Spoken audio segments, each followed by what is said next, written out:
What's funny is last time we did this, I completely forgot about doing my normal intro. Well, I do my normal intro that welcome as we're going. Welcome everyone to another episode of Elvis Type Podcast. Your host Travis. But last time I completely forgot to say, please give me a 5-star review wherever you're listening to it. If you guys want Elbows Tight merch, like my sweet shirt, I'd rather be rolling. You could pick that up at elbowstight.com, or if you want one of my dad hats, elbowstight.com. And please, wherever you listen to Spotify, iTunes, or whatever, please give me a 5-star review. It really greatly appreciates and helps with the reach out. But with that all being said, Rudy, welcome back. How's it going, man? They don't know that this is a welcome back, but They don't know. For people who don't know, like my schedule is incredibly hectic. Like we've been trying to get this podcast for like a month. I want to say, and yeah. it's really hard for me to break away from everything just to sit down. But hey, it's nice to finally be here again, and let's try to get through this one today. Yeah, absolutely. So let's kind of like just start off where we started off, like a little bit how we did last time. Can you go ahead and let people know who you are and how you got into jiu-jitsu and everything like that at home? Well, I'm General Milhouse, and I just started jujitsu, man, like 12 or 13 years ago. And the way it started is I kind of knew what jujitsu was. Like I had seen it, and my kid took interest in it. We happened to be in California, and we met Andre Galvao of all people, and we ended up at his academy. And Andre was like the nicest guy ever. And my son, like I said, he was interested in jujitsu, and me and Andre just had a conversation. At the time, I was still doing like competitive bodybuilding, so I kind of had like a thicker frame on me. And he asked me, he asked if I had ever tried jujitsu. I said no, and he's like, "Well, do you want to stick around today?" And I was at the time I was like on vacation, so I was like, "No, dude, I don't want to try this out in the middle of a vacation. Like, just get my butt beat by a bunch of dudes, you know." And he's like, "Well, maybe when you go back home, you can try it out, and you might enjoy it." So what happened is I came back home and I found an Alliance Academy that was nearby, and yeah, that's where my journey really started. But Andre Galval has followed my journey in a sense of from the time that I started from white belt all the way to black belt. I've DM'd him.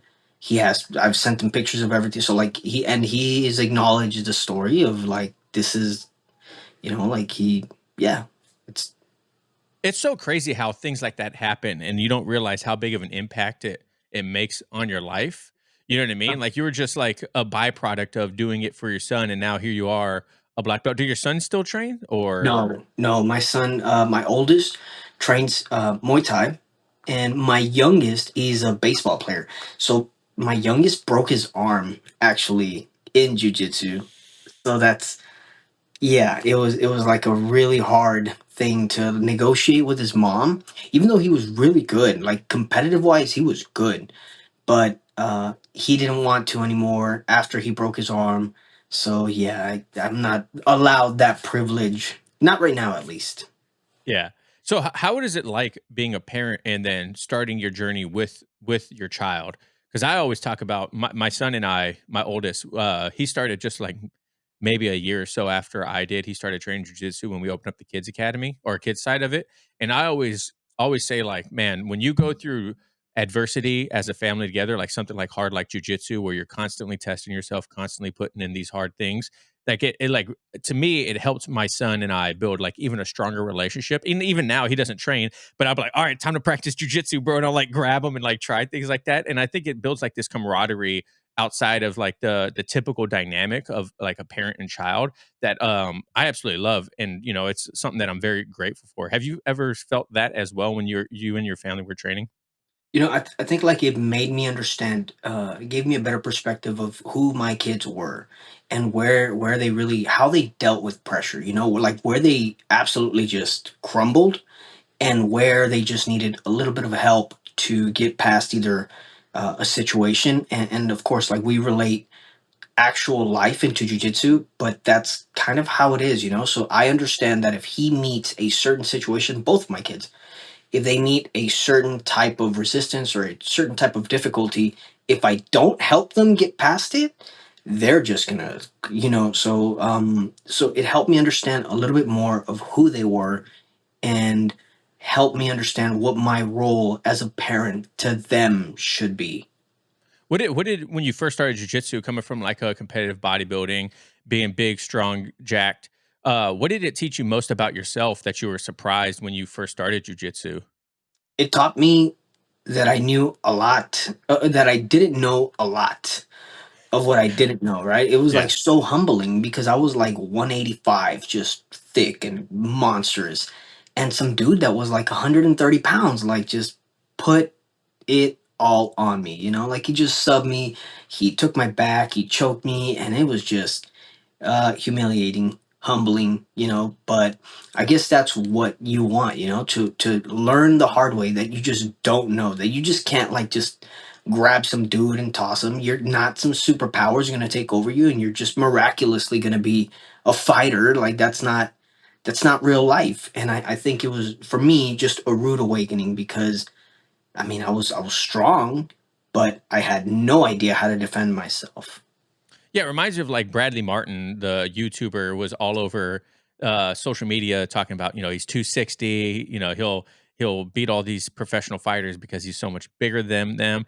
And I'm like, that truly comes from someone who hasn't felt that 125-pound female just lay it on him. And like, when I first started training, her name is Riley, and she just recently left for college, but we trained together since she was like 13 years old, and her dad is a cop, and so she was doing like forearm across the face, like kneeling on our heads at like 13 years old. And I'm like, dude, I'm getting my butt whooped by this girl right now. Like it was once again, like, and I always say, like, you could use your size and your strength and stuff like that, but that doesn't benefit anyone. And that's just That's me ego rolling with her instead of me trying to figure out the problem. But dude, till this day, like I'm like, I don't know how to handle like some people just have your number.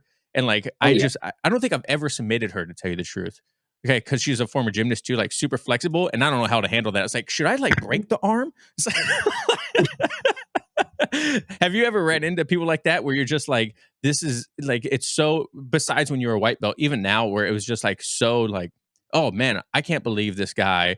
Like he's just crushing me right now. Oh yeah, dude. So like just right now, I was training. I have this training partner, and most people are like super surprised when I tell them my main training partners for like for a major camp or like a worlds or a any big tournament. It's actually a female, and she's about 115, 120 pounds.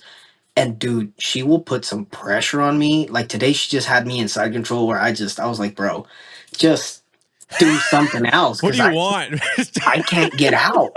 Right? I can't get out. She ended up taking my back because I was just stuck, and it's like you said, right? Yeah, ego rolling. Could I just cross face her and just like, yeah, of course, right? But what are we really benefiting? Like, does it benefit me or does it benefit her for me to just smash her from the mount? No, dude, like that was not a productive training session for either of us. And of course, she's a pro MMA fighter. So when it's my turn to get punished and we have to glove up, it's not very pleasant. It's shout out Andrea Amato if you watching this. Jesus, dude, this girl's promising, That's promising. so that's so funny. So coming from being a first responder and then training jujitsu, like you mentioned when we talked last time that you were actually already a firefighter before you started training jujitsu. Has training jujitsu helped at all with the first responder side with anything that you've encountered with?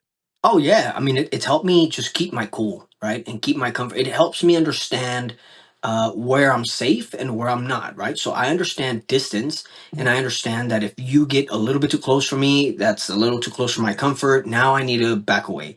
And obviously, from a first responder standpoint, I'm not allowed or legally allowed to engage in like fights with people or try to take them down or try to restrain them or that's not what we do. I mean, if there's a situation where we have to defend ourselves, and I mean, I can do that. I'm very capable of doing it without hurting anyone, which is to me like the biggest.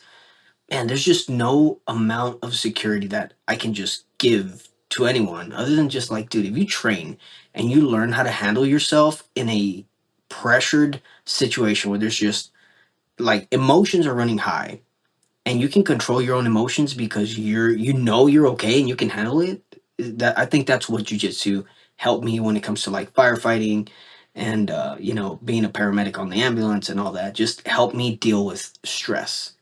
Real quick, let's talk about the importance of salt and electrolytes for a BJJ practitioner. And that's where today's sponsor, Salt Electrolytes, come in. Save 15% off your purchase at saltelectrolytes.com with code ElbowsTight15 at checkout. Once again, that's 15% off at saltelectrolytes.com with code ElbowsTight15 at checkout, or use the link down below. Now, Salt Electrolytes drink mix is designed for today's warriors, athletes, and those who like to get after it and regularly get sweaty. Whether you're a heavy sweater that we've all seen on Instagram that needs a wet floor sign right next to them whenever they roll, or you're like a normal human being like me who barely sweats at all. With a light, refreshing flavor, Salt is great to drink during your workout because it will not coat your mouth that thick, nasty film that some electrolytes drinks out there do. It has the perfect saltiness that's as easily to make you want to drink more, making rehydration a breeze. And Salt keeps it simple, guys. There's only 6 different electrolytes with a touch of iodine to help maintain a healthy thyroid. There's no sugars, there's no colors, and there's no BS. So go earn your salt, guys and gals. And save 15% off your checkout at saltelectrolytes.com with code ElbowsTight15 at checkout. That's saltelectrolytes.com with code ElbowsTight15 at checkout to save 15% off. Because your electrolyte drink should work just as hard as you do. Thanks, guys. Go check them out. Yeah, when I was in the fire academy, they brought up a lot of good points when it comes to like the medical side of firefighting. And, they brought up like, sometimes you'll be administering help to people that you don't realize are schizophrenic, or they're going through like a diabetic episode. And then, you hit them with something and they wake back up and all of a sudden they're combative and whatnot. Yeah. And I started thinking, I was like, man, we always talk about cops should be training jujitsu. And after going through the fire academy and now training jujitsu, I'm like, man, I definitely feel like almost all first responders should be able to, or should be training jujitsu, like you mentioned, to help deal with stress, distance management. If someone does, all of a sudden you have like someone that's going through something and you're trying to render help to them and they're like, going off on you. Like, do you feel like after now that you're a black belt and training for so long, like it definitely more first responders should be training on like the firefighting side? Oh yeah, I mean, and I recommend that to not just first responders, but like medical healthcare providers. If you work in a hospital, you're going to deal with combative patients. If you work anywhere where you're just dealing with people who are either mentally unstable or in a medical crisis, you just never know how they're going to react. Sometimes even people who are running a fever, you'll see them go into like psychosis and stuff like that. So you have to be prepared to handle them, and it's just the amount of comfort, like I said, I just cannot stress enough the amount of comfort that I feel in knowing that I can handle people without hurting them in the event that I actually have to is, dude, like that.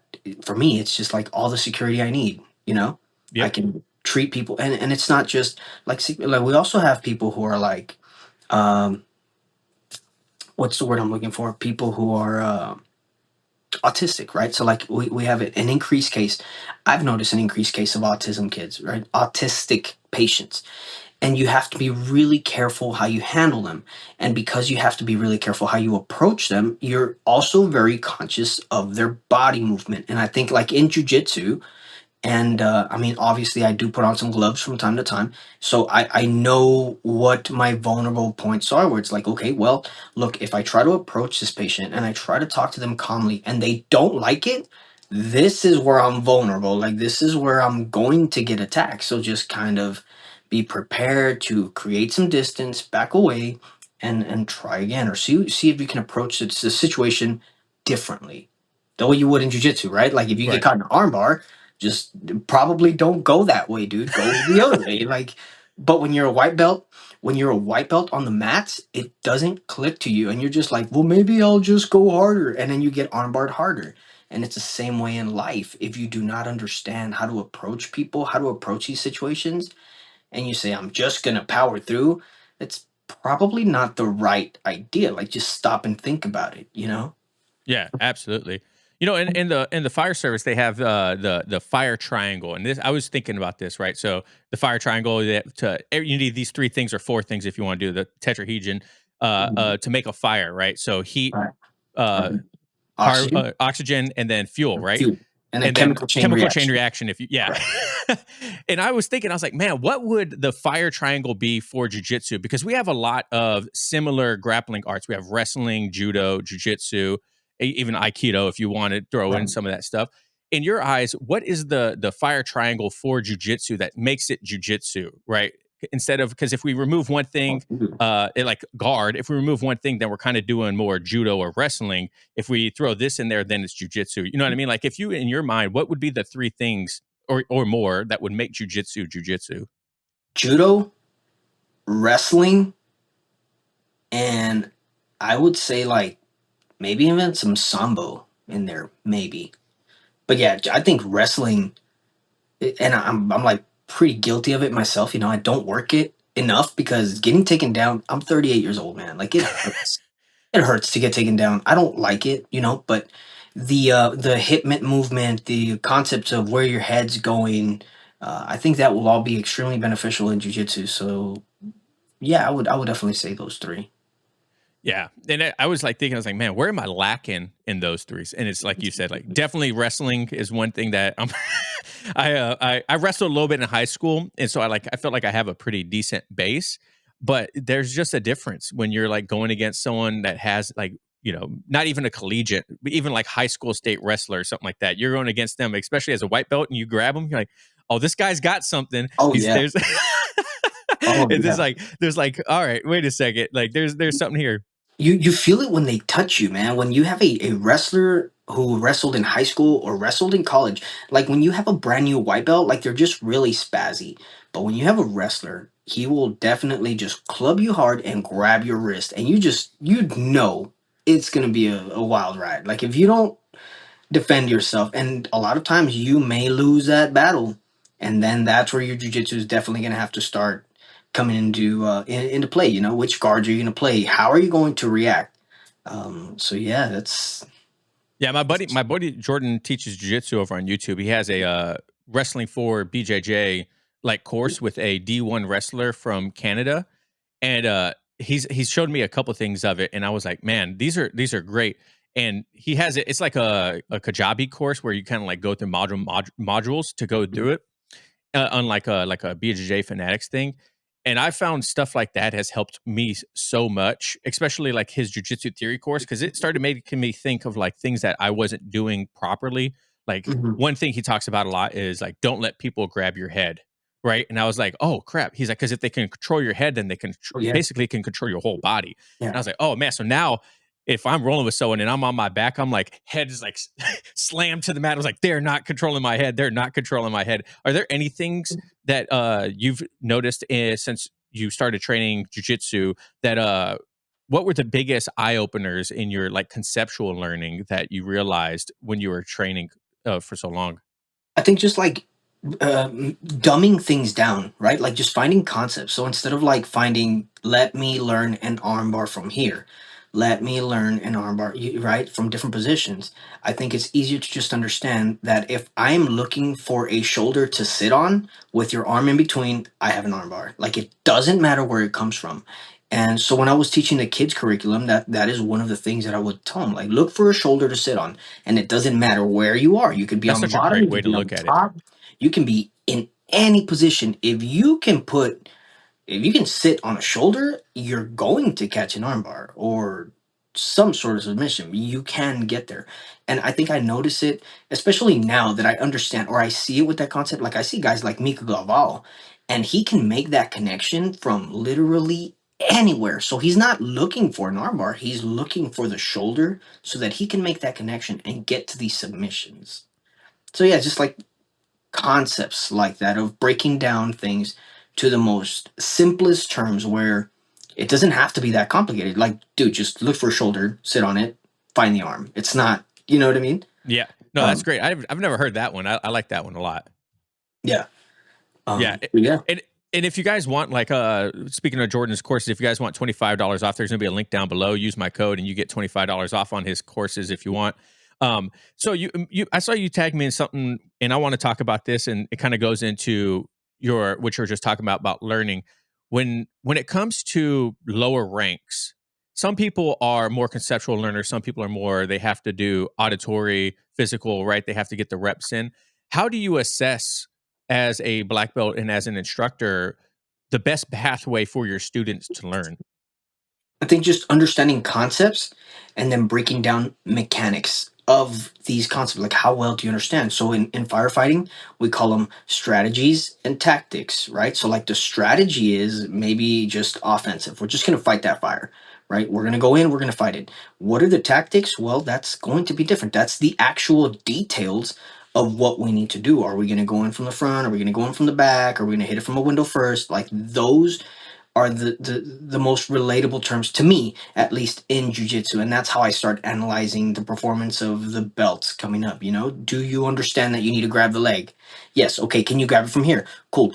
Do you understand the mechanics, the breaking mechanics? Right. I know for me, when I left my previous team and I came to fight sports, I had already been a purple belt for so long where my professor was like, look, dude, you are just lacking in the leg lock department. You are so behind. We never played leg locks Mm. too much where I come from. And so he was like, if you cannot start engaging in these leg lock battles, you're not going to move up, dude, because you're just going to get destroyed at brown belt. And then once you get to black belt, you're not going to make it. So I had to start, learning these leg locks. And I realized how little I knew when I got to a competition and I got right into the saddle. I got into a heel hook position and I had this dude's heel and I was like cranking with everything I've got, things that you would typically tap to in class. If I grab your heel in class, you'll probably tap, Yeah, right? you wouldn't even fully lock it in. I'm good. You're gonna tap. You're gonna tap, right? But what that builds is bad habits for me because now if I'm actually trying to break your leg, I don't know how because everyone else, like, I'm like, hey, dude, usually they tap here. Why aren't you tapping? Yeah. And then now I'm trying to break your leg, and then now I can't. So for me, that was like a big problem, like understanding mechanics. So I had to like really take the time to start understanding mechanics. And once I broke the mechanics of like leg locks, I was like, oh, dude, maybe I need to go back and revisit the mechanics of like an armbar, revisit the mechanics of like a guard pass. And then once you start really looking at the details of what you are doing, it'll change your jujitsu because you just have to pay attention to your own movement. Yeah. I completely agree with that. And I think a lot of people undervalue being a good partner. You know what I mean? When it comes to rolling or when it comes to technique and stuff like that, because I've definitely been in very similar situations where uh, I'm not going for a submission. I already know it's not fully locked in, or someone just taps because of they feel like they can't escape, and or that they were just I isolated the arm, and they're like, okay, I'm good. You got to keep going. Mhm. And I understand like there's pros and cons to that. Definitely for longevity, that's a good Yeah, thing. You don't want to fully extend the arm all the time. But me as your training partner, I do need to get that rep in. right. I do need to finish it every once in a while, like, you know what I mean? Is that something that you kind of struggle with as a partner and as someone that teaches, is like letting people finish the submission or backing off too early? Yeah, because then if you don't feel exactly what your limit is, where you're like, okay, now it's gonna break, and you tap to everything early, when you're in competition, a lot of these guys they don't know how to finish a submission. Like they'll get there, but you can get out of it because of the same reasons. And a lot of times a lot of people won't know how to fight out of submissions because they never had to. They just surrendered once they got there and they're like, okay, it's an armbar, it's done. Okay, dude, yeah, but there's escapes. And yeah, everyone learns an escape or two or three from an armbar, but have you ever actually had to use it? And a lot of these guys coming up, they really don't, unless you have like a really competitive blue belt or purple belt or brown belt.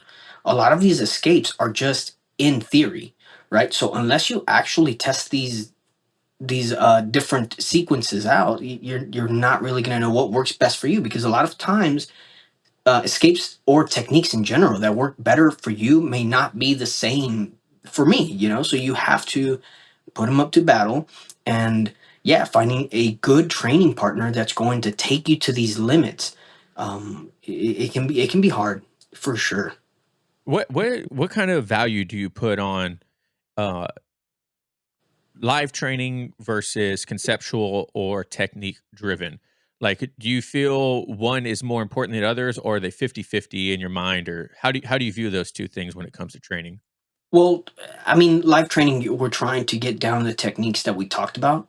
and we're trying to see if you understand. So I think you really, more than anything, I would say jujitsu is like 80% understanding and the other 20% actually doing it. Because if you don't understand the technique, you don't understand what you need to do, you're never going to get there. And I think what a lot of people get wrong is I will teach them a technique, or not just me in general, but like anyone can teach them a technique, and then they won't work it. They'll just go on to just, all right, let's go live roll, and then they will work what they are good at. It's like, dude, you're already good at it, right? You might not have it perfect, but you're definitely good at it. Why don't you work Guilty. what you should? Yeah. Why don't you work what you just learned in class? Like, that's a little bit more impressive.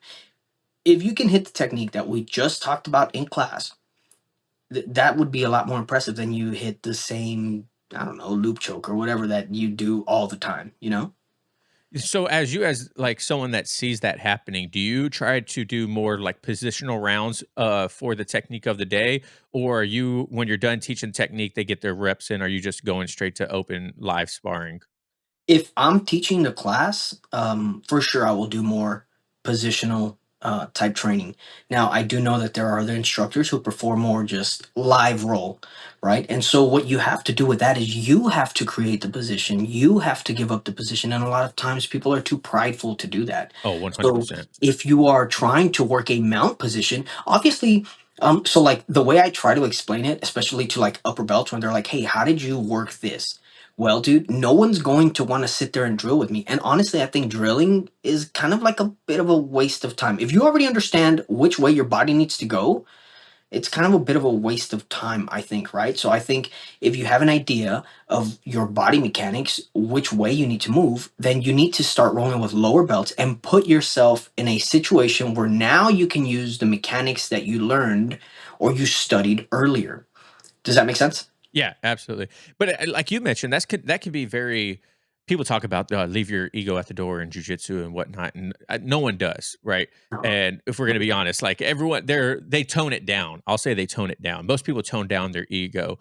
But if say I'm a purple belt, right? Well, not, say I am a purple belt, and if I'm rolling with the white belt, sometimes it does kind of sting when I put myself in those bad positions, and then all of a sudden, they're submitting me, and I'm like, ah, dang it, man! Now they're going to go home with that victory, and like now they're Yeah. gonna think that they got me. You know what I mean? But then I'm like, well, honestly, I could submit them right now if I wanted to, but that's not gonna what kind of like when we went back to earlier, but that's not gonna do anything for me or them.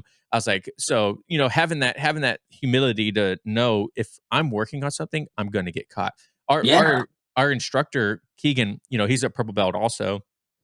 And when he's about to teach something the next week, he's live rolling, getting there as much as possible and getting submitted as much as possible by, our peers and whatnot to test it and to see how it's going to work when he teaches it next week. I'm like, that's so smart. I don't coach right now, but I'm like, that's smart, man. I think more people should do that just in their journey in general. Yeah, because you have to understand, right? And it goes back to like understanding the technique, understanding how can this technique go bad. I literally just posted a video this weekend of me getting caught. I mean, I don't really want to put out there exactly what it is that I'm working on, but I'm working on some stuff, and this blue belt or purple belt caught me in like a nasty twister, and it's like, well, yeah, dude, that's kind of what you're supposed to be doing. And a lot of times people will kind of like down talk it like, oh, you're supposed to be this higher belt, you're not supposed to get caught. And it's like, well, dude, I mean, like, there's a difference in what we're doing, right? And my proof is I've been on a world's podium. If I go to your profile and you're saying weird things like that, dude, like, I better see some really, really high achievements on your profile, or else, I mean, are you just a mat killer in your own mats in your own gym? Like, that doesn't really mean anything to me, right? Because it doesn't mean that what you're actually doing is getting tested on a battlefield. You're just testing it out on people you already know it's gonna work. Let me see you do it somewhere else, you know. But yeah. So that brings up a good question that I like to ask a lot. And when it comes to being an instructor, how high do you view accolades as an instructor? Because I always talk about like an Olympic weightlifter, because I come from like the weight training background. Like every Olympic weightlifter or Olympian, their coach isn't an Olympian. You know what I mean? Like it doesn't, just because they're not an Olympian doesn't mean that they don't fully understand what it takes to get to that level. Mhm. How high do you feel accolades are when it comes to coaching prowess and then having knowing if someone's a good coach or not? Oh man, I think you have to find a coach who will find that balance of understanding.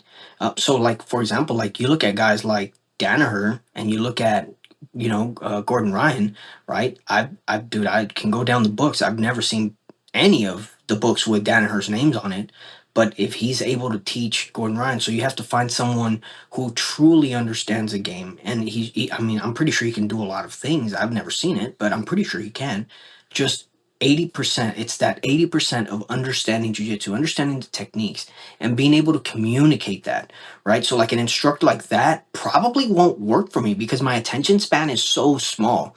And I've had some, dude, I've had some instructional work. Like, I'm like, dude, what did he say 20 minutes ago? You know what I mean? Like, I'm like, dude, I don't understand, dude. Like, we're too far into this, right? So I think a lot of it has to do with an instructor who is knowledgeable and an instructor that speaks your learning language, right? Because if you have a short attention span, dude, I can't take you for a ride and tell you like this is this sequence.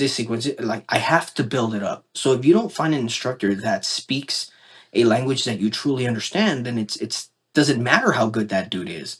Does that make sense? Like Oh, yeah, you have absolutely. to the connection has to be there, and it has to be on both sides. Just because he's a good instructor for your friend doesn't mean that he's actually going to work for you. And that's why you see it at around purple belt, where people just kind of start separating their roots, where they came from, and maybe start exploring other academies, because you realize that like, okay, dude, I'm starting to understand a little bit of what I'm supposed to do, but I'm just not really learning it from this person. Maybe I will try exploring another team, and that's how changes start to happen. In my experience, that's kind of like the pattern that I've noticed. Yeah. I remember who I talked to your point. It was a it was a while ago. Maybe it was, I forgot who it was, but he was talking about how back in the day, in like the 90s, it was like you got your blue belt from someone and then you kind of switched academies because it was kind of like, all right, now it's time to go learn from someone else. How do you view loyalty and lineage as someone that's been through two academies? And I mean, I've gone through like three different black belts at my academy. We've gone through quite a few of them. Until my buddy Cody just got his black belt, and now he's like the main one. How do you view lineage and loyalty within jujitsu? Man, I think it's really difficult if you're going to decide that you want to be a competitor, or we'll put competition aside, right? If you truly want to learn about jujitsu and your instructor has only studied gi and that's it, and you also want to explore no gi, it's not disloyal to want to learn a different style, right? The way I view loyalty in jujitsu is like I recently had this conversation with a buddy of mine, Steve Galvez. He's probably going to be upset because I said his name, but so like the loyalty when it comes to jujitsu doesn't it goes far beyond just me staying at your academy, right? Like it's a connection that we build. I can't say that hey, I showed up to your academy and just because I paid dues here, now I have to be loyal and you have to be loyal to me. It's like a commitment that you make to each other, right? Um, so when we begin to talk about loyalty, a lot of people feel that they're kind of scared to leave their academy because they're going to lose the friendship, or they have to be loyal to an academy. And it's like, no, dude, like if you absolutely feel that this is not working for you, you can leave to another academy. And if they stop talking to you, then you weren't friends, dude. Like it was a business interaction that you misunderstood, right? I left my team. I come from Alliance, and I'm like super open about it, and they're all still friends with me. They're all still very amicable with me, right? I left because I had reasons where look, due to scheduling, if I continue training at Alliance, I'm only going to train once a week because of the Mm. schedule here. Now, if I go and explore this other style over here, fight sports is still in my town. Is I would say we're the most com- competition active academy out of my city, right? So now if I say, okay, so if I stay here, I'm only going to train once a week and I still want to be a competitor. So I'm going to go out to Pan Am's and Worlds and compete with training once a week. Dude, that's not even realistic, right? So how is it going to be disloyal for me to say, hey, my loyalty to you needs to survive based on one training session a week? and I expect you guys to like that's not how it's gonna work. Like they need to your academy needs to make a commitment to you so that you can make that commitment to them. I don't feel that it was necessarily disloyal for me to leave the team. It was just, it's in my best interest and it's kind of in your best interest. And we're still on good terms. I can still go back to Alliance today and train. I can still drop in, and my instructor is still okay with me. We still have conversations about my competition. He will still come up to me and talk to me about, hey, I saw your competition footage. I think you should try this. And I think that's loyalty. When you can maintain that friendship and you approach everything with respect and say, hey, look, these are my reasons why I have to leave. It's nothing personal, it's nothing against you. If you can approach situations like that, I think you'll have better outcomes. Yeah, and I think the dogma of loyalty, like it was back in the day, is leaving the community quite a bit. There are still some people out there. Obviously, you'll see it on social media all the time. That'll you got to be loyal to who gave you your belt at whatever for whatever reason. And I don't know, man. I have a lot of friends in the jiu-jitsu community. I've been doing this podcast for 5 years. Like, there's a lot of people that I've talked to that I want to go train with, and you know, Cody, my instructor, one of my best friends, he lets people come to us and lets people like let us go hang out with other academies, and like there's nothing wrong with that at all. You know what I mean? But I have had some talk to some people where they're like, nah, man, I've tried to my instructor has blatantly said like no one's allowed to come here. And I kind of feel like it's kinda like protecting their community from the outside, if that makes Mhm. sense. Like, they don't want their blue belts or black belts or whatever to get exposed by someone outside of their academy. They wanna stay within their little ecosystem. Have you ever seen that before? I think maybe it comes down to an insecurity of the instructor, right? Of saying, like, okay, if my students go, let's say you're a blue belt and you go and you train at another academy and all the blue belts they're destroy you, you're gonna be like, dude, I should probably go train over there. And I mean, like, right? You're like, they're learning the secret sauce that I'm not learning here at my secret place, right? So that's how people kind of start branching out. And it goes back to what I was saying that right at about purple belt, you're like, hey, dude, maybe you don't speak the same languages. Maybe this isn't working out for me, right? And yeah, it comes down to like an insecurity of the instructors trying to hold on to their students is what I've seen. Now, there's no such thing as like a secret jujitsu where it's like we're all learning the same thing. We really all are. There's maybe different setups, maybe different approaches that we can take, but we're all learning the same jujitsu, right? And there's nothing wrong with being exposed to it at an open mat or maybe even at a drop-in class. I rather go like I said, I have open doors everywhere and I approach everything super respectfully. I'm really careful about what bridges I burn. If I burned a bridge, they probably deserve to be burned, right?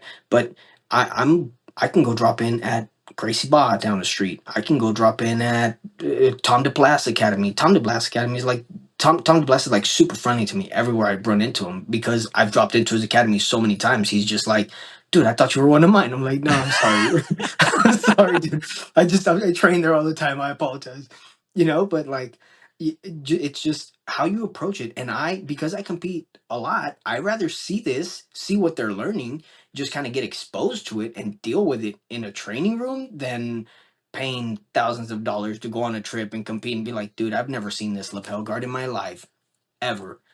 How do I deal with it? Right. So I'd rather just kind of like work on it and cross train. I do believe in cross training. I mean, I even cross train with a lot of 10th Planet guys because their system is like, dude, it's just like, I don't understand it, but I want to. So I'm in there and I'm trying to figure out, okay, how are they setting up their, I don't know, like a double dead orchard, whatever they call it. I don't know what it is, dude, but I'm just like, yo, this sucks to be in. How do I get out of this? Right. Yeah. So how as a heavy competitor, how do you balance cross training and not showing your A game to your possible competitors in your area?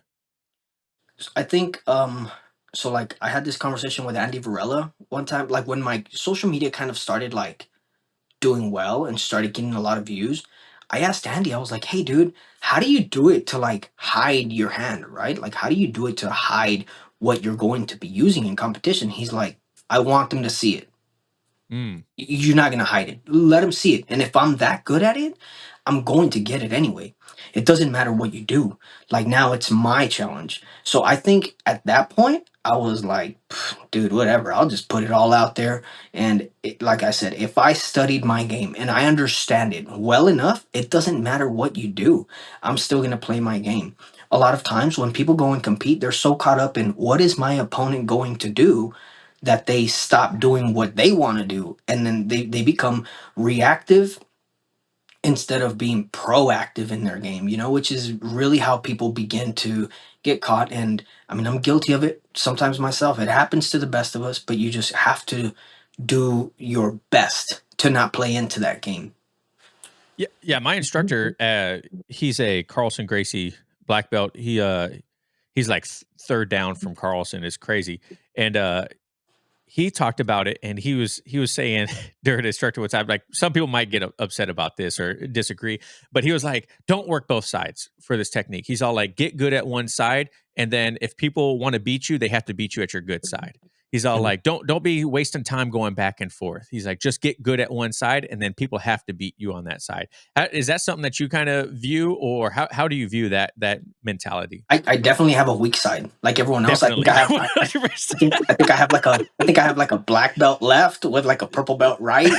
So it's like I call it my that's non-jujitsu side. I'm like, great, now I that's gotta do my non-jujitsu That's the side. best way. But I have noticed that I do have more success trying to play to my opposite side as well. So it's just something that I've had to build. And I don't know, maybe it just started later on, like when I was a brown belt, where I was like, hey, dude, I have to really start working on passing to the other side as well. And that's how your game becomes like this multi-dimensional game, they call it, right? Where you can start working both sides, you can start attacking from everywhere, and it opens up your horizons. But yeah, I agree. If you're not even good at it on one side, dude, you're gonna waste your time trying to get good at it on both sides. Like understand the mechanics, understand your body movement, get good at it, get at least proficient at it in one side before you start trying to throw in and add to the mix and get good on both sides. And I mean just get understand it first, get good at it, and then you can go on to the other side too. Do you ever plan on opening your own academy? Not anytime soon. I don't feel that I'm done like chasing my dreams. Sounds like super cliche, right? But I'm not. I I'm like not it. I done. like it. I'm not done chasing my goals. Like I'm like, dude, I'm 38. I had kids young, so I had to put my whole life on hold. So now I'm starting to like really compete. Now I'm starting to really get out there and do what I really want to do, because I had to, put my life on hold so that they can, I can provide for them and do all the young parent stuff. As far as opening my academy, I feel like if you're going to open your academy, it's the same thing. It's like raising a child, right? You really need to put your goals on a back burner so that you can really focus on helping others build their goals. And I'm not ready to do that. I mean, I love coaching, I love teaching, I'll do seminars, I'll do classes, I'll do all that. That's cool. But when you're gonna make that commitment to someone else and a group of people where now their journey is on your shoulders, dude, that is like, so like fun fact, my instructor, he's a black belt out of Fight Sports Miami. So there is times that he takes off to Miami for like a month at a time, or he'll go and he'll coach a fight, and then I'll get stuck with like at times like the whole academy, like coordinating the curriculum, who's going to teach what classes are covered, who's going to teach what technique, so that the guy the following day can train it to, you know what I mean, like build onto that. I realized that jujitsu for me is incredibly fun until it's a responsibility. Yeah. Once it becomes like a job where you have to be there at 9, you have to be there at 6, you have to be there at 7, and then you have to deal with the complaints over here, and then this guy doesn't like what you taught, and then this guy wants basically a private after class, and then this guy wants you to listen to his life problems, and you're like, dude, all this for $100 a month, like come on, dude, no. No, it's just for me at this point it's not very like on the table. And then on top of that, like I still have way too much going on. I still have a few years before I can retire from the fire department. Yeah, you don't wanna be someone's guidance counselor, their therapist, their financial advisor. No, no, and so like it goes back to like this is what I was saying, that my conversation with my buddy Steven Galvez, who's out at Logic, out in like Tacoma area, and he was like, when you talk about loyalty, to a gym. Like, you're not understanding the investment that I'm making, right? Like, you think it's just a financial upfront. He's like, but you're not seeing that after class, like, your time technically is from 6 to 7, dude. After that, I'm done, right? He's like, that's from the student perspective, but from the instructor perspective, you still have people who basically want a whole private after class, and you have to be there, and then you have to get them ready for competition, and then you have to, like, if you have goals that you're chasing as a competitor, you can't really focus on your training as much because now you have a whole bunch of people, like a group of people, that it's your job. You took that responsibility to build them up, and if they fail, it will reflect on your academy numbers, and then it's like a big snowball effect, right, where the problem just gets bigger. Yeah, absolutely. Like you said, you have a heavy competition focus right now. When it comes to competing, what is your preparation look like when it comes to say you got a competition 8 weeks out? What do you do? Well, just arbitrary number of time. What are you doing when you're getting ready for competition? So, like, we talk about camps and stuff like that, but I think it's just like a word that we use because there really is no off season for us. Because if I'm competing in, like, I'm actually competing like in 3 weeks in Mexico, right? I've been training nonstop 2, 3 times a day for the past 3 months because my teammate had like an MMA match. And then after she's done, then I have her husband who also has an MMA match. So we're constantly just training nonstop. And it's not fair for me to expect them to be there on demand when I need tough training and me not be there for them when they need the tough training. So it kind of like, I mean, is it hard on the body? Yeah, it's hard on the body, dude. Like, I feel it. I'm 38 years old. Of course I feel it, right? But it comes down to managing my time. And if I feel that I have a important tournament coming up, then I will focus specifically on building those positions that I want to create, that I feel like I'm good at, that I want to work so that I can try to execute in tournament. So when it comes to game day, you're getting ready to be on the mats. Are you listening to music? What does your preparation look like? Like you're getting ready for that day. For me on game day, I'm usually sick. I don't I know saw the why, case dude. of that post. Dude, I don't know why. And like, I don't know why, dude. Like, every single time I've competed, I have like COVID. Or I'm sorry, guys, but chances are, if you've competed against me, I'm sorry. Dude, like, for like Master Worlds for the past 3 years, I've had COVID every single time, dude. Or when I You're now showed up to, blacklisted. dude, yeah, right. Oh, dude, put it on my tab, right? Put it on my tab. But like, so like, for Nogi Worlds, I usually don't like hanging out in a city. So like, I function better under stress. So I like self-sabotage, right? I like flying in, and I'll get there at around 6 a.m. or 7 a.m. I'll drive straight to the venue or get like an Uber. I'm there, and then I'm like still under stress where I don't have time to focus on Mhm. what's my opponent gonna do. What? No, dude. I'm there at 7. I flew in. I don't know if I have all my stuff with me. I hope the like airline didn't lose it. Get it from the airline, get in the Uber, get to the venue, compete, and I'm flying back out at 6 p.m. Every time. Like, that's how I do it. Do I listen to music? Yeah, dude. But the reality is, I don't have time to like get in the zone or get. No, dude. I'm just like, I prefer. It's because I know that I function best under stress with a lot of like a chaotic environment. I just prefer it that way. What's your go-to between the headphones? Oh man. Um, I would say Wu Tang. Wu Tang. If I'm feeling like flowy, it's definitely, and I got that from Roberto Jimenez. We were at Pan Am's, and one day that's all we listened to for like. I was like, dude, do you have something else? You know, shit. Put something else on, dude. And ever since then, I was like, hey, you know what? Method Man by Wu Tang. Every time, that's probably gonna be what I'm gonna go to. Even though Classic, man. I'm not gonna listen to it, like I have a big old chaos going on around me.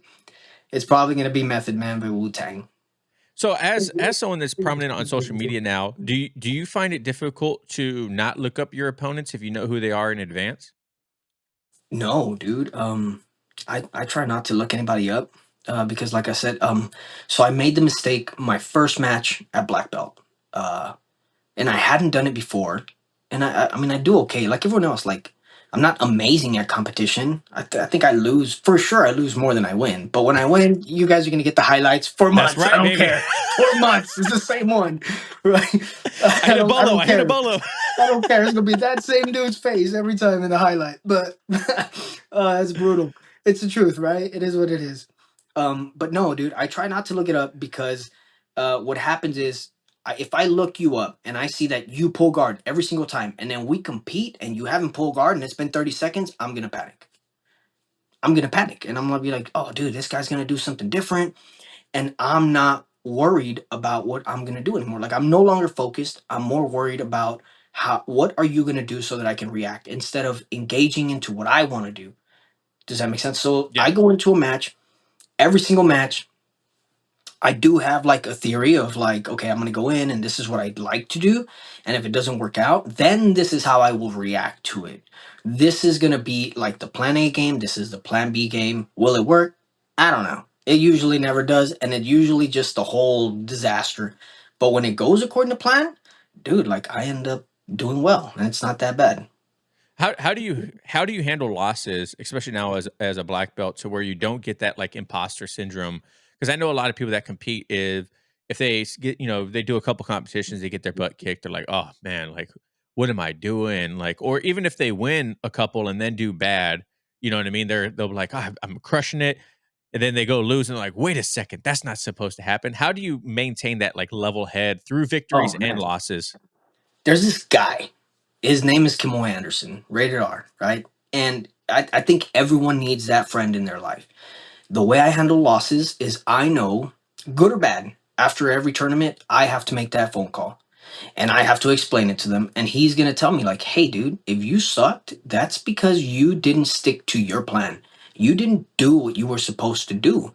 So now you need to go back. We need to watch film and we need to talk about what you did wrong here so that we can analyze it. But am I going to feel sorry about myself, dude? No, because I can only control how I prepared. I cannot control the outcome. That's all I can do. If I can look at a tournament and say, you know what, I prepared well, I showed up, I fought great, the dude was just better, no shame. But if I showed up and I was like, no, I was so worried about what he was gonna do.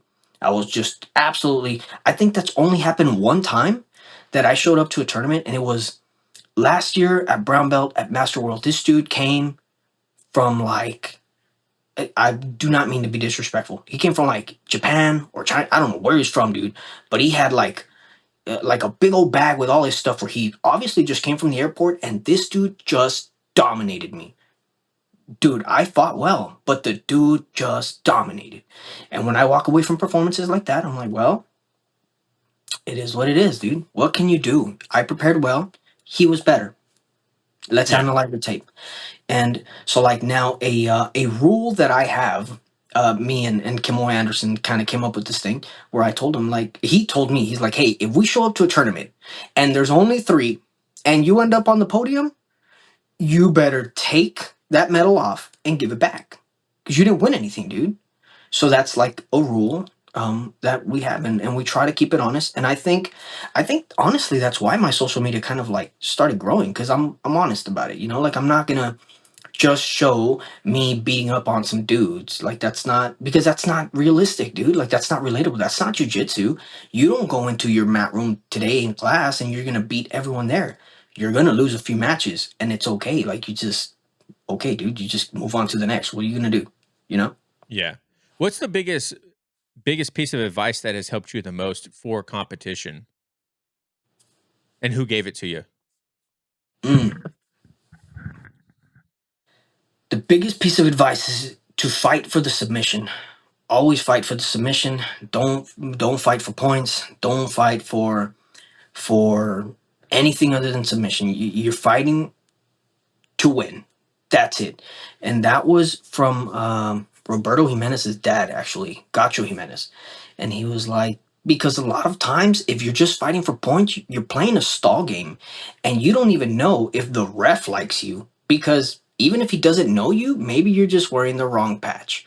Maybe you're from an academy where maybe he doesn't like Cyborg. Cyborg is in Miami, dude. Like, he has no worries about what I'm doing in Texas. But maybe because he doesn't like someone at fight sports, and I was playing the stall game, and that dude doesn't like fight sports, I'm gonna take an L. So I was just told by him one time, look, dude, fight for the win every time. If you're fighting to win, the points will automatically add up. Why? Because you're not playing that stall game, you're not playing a defense game. Obviously, if you're up by a million points and you just can't get the sub, well then all right, well then just slow it down a little bit, right? Use your common sense.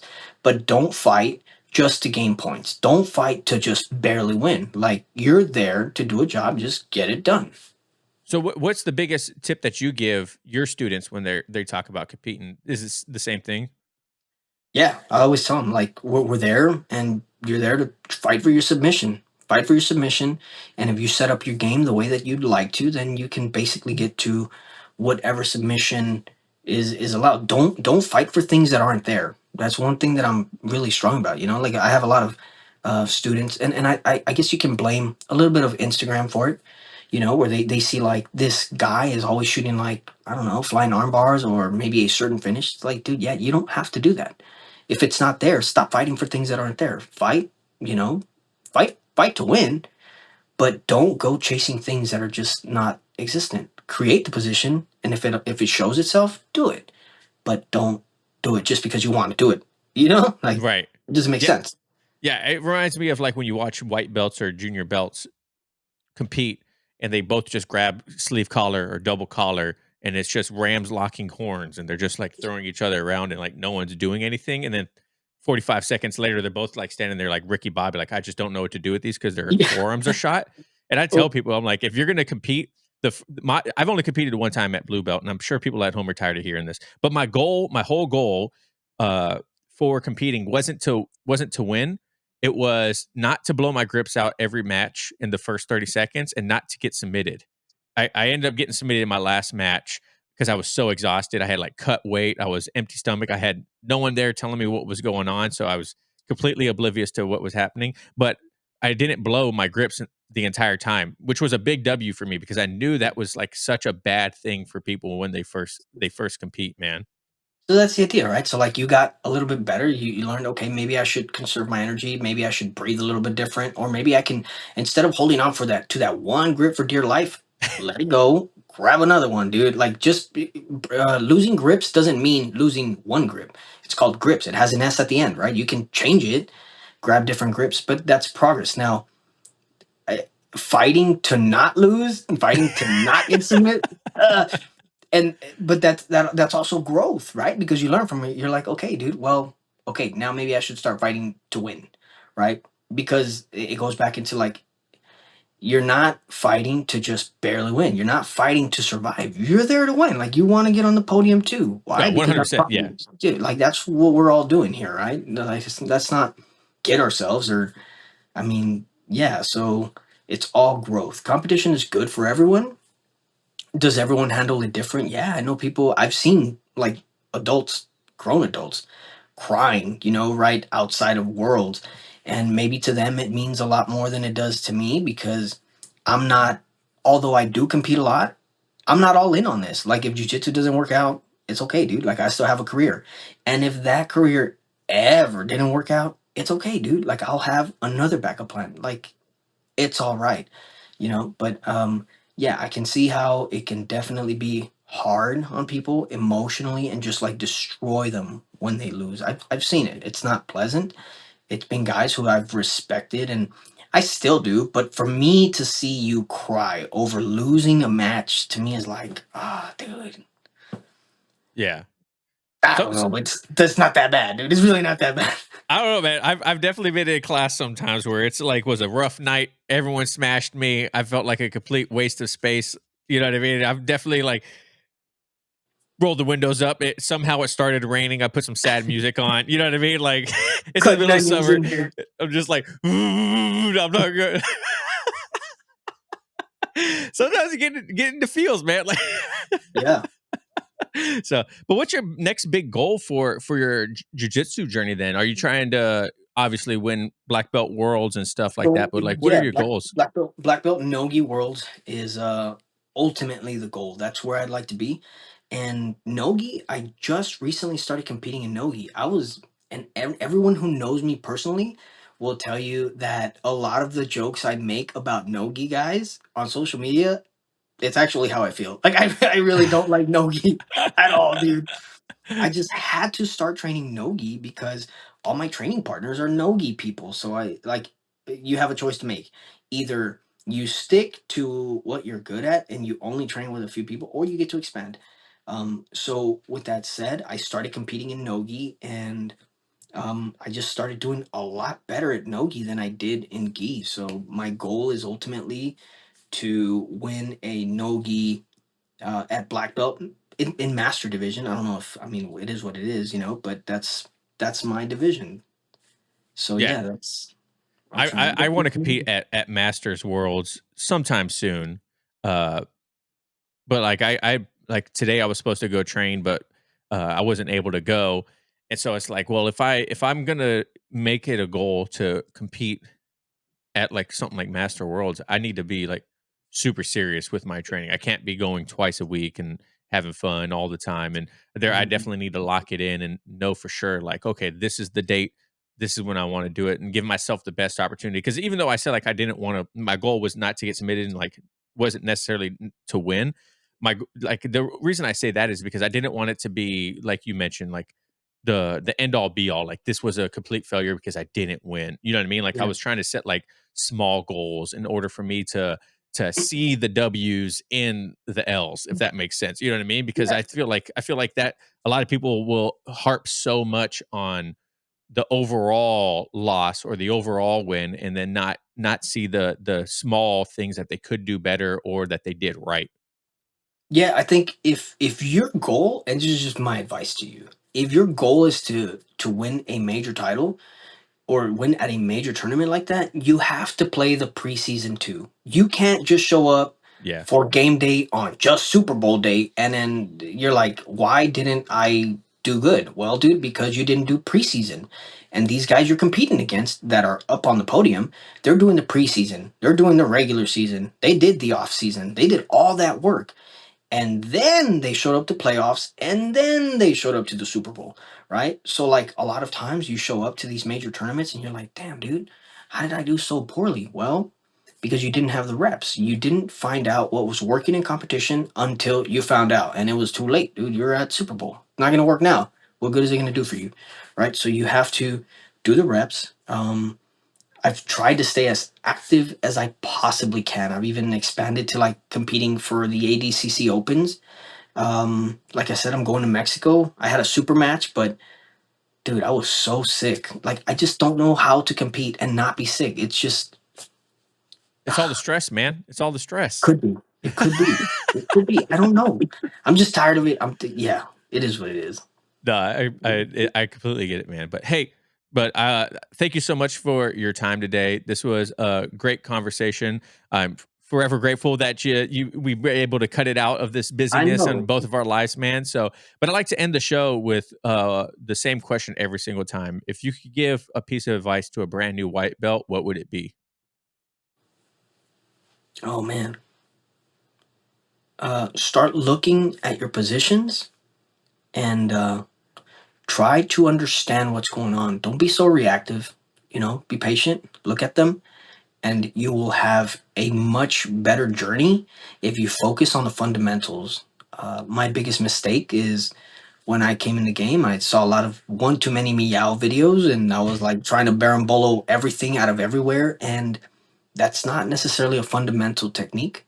If you build strong fundamentals, you will have more fun in jiu-jitsu because you're not going to be getting smashed as much. That would be my advice, to focus on fundamentals. Perfect. I love it. Where can people find you if they want to follow you and check out all your amazing content? Jiu-Jitsu House on all platforms. You have YouTube and TikTok also? I do have to. That's actually where I kind of like grew a little bit in TikTok. But then someone told me, they're like, if you have a heavy following on TikTok and not on Instagram, it doesn't count. And I was like, At least for jujitsu. bet, I got you. So that's why I kind of I still post on TikTok occasionally, just not as much. I still have it. YouTube is just dude, I'm trying to not let social media be my life. Like Yeah, I'm really I get it. trying. And so like sometimes I'll go on and I'll drop content and then I'm done because even like as it is, like it takes time to edit these videos. I don't have an editing team. It's just me, Same. So if I post and I don't reply to comments, it's simply because I'm trying to not let social media be my life. So yes, I'll occasionally post on YouTube. But Instagram is going to be definitely where to go. TikTok, yes, it's there. And yeah, don't bother me too much on Facebook, man. Like that's for my family, dude. Perfect. All right. Well, friend request on Facebook sent right now. It's like, no. Well, hey, man, I greatly appreciate your time. Like I said, once again, this was a phenomenal conversation. It's super cool talking to a first responder, firefighter, and seeing your insight and everything like that. And then obviously with your heavy competition background, I'm sure people are going to find lots of value in this. And if you guys are still listening, don't forget to give me a 5-star review, wherever you listen. Go check out Jiu-Jitsu House everywhere on social media. Go like his stuff. And I appreciate your time. So I'll catch you next time. Remember, no oil checks here. Peace.